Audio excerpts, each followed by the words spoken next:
All right, welcome back. So in this video, we're going to talk about the window menu keyboard shortcuts. So if I go to window, just real quick so I can show you, you can see some of the keyboard shortcuts here. You have F7 for layers, F8 for info, colors, brush settings, and then action right there. Okay, so those are the ones we're going to talk about. Now the first thing I want to talk about though is the tab key. So if I hit tab, that's going to hide all the tools, and if I hit F and then F again, that's going to get us to full screen mode. Okay, so if I hit F again and hit tab, everything comes back. Okay, now if I hit Alt F9, my actions panel pops up, and if I hit it again, it disappears.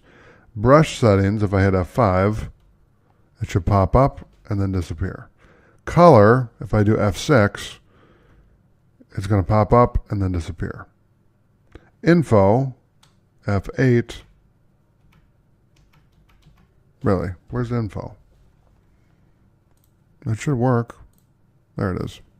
So if I hit F8, it doesn't want to work. Okay. I'm hitting F8. I don't know why it's not working. So I'll just hide it. And then the last one is layers. So if I hit F7, it's going to hide it and then bring it back. Okay. So that's the window menu. Thanks for watching. I'll see you in the next lecture.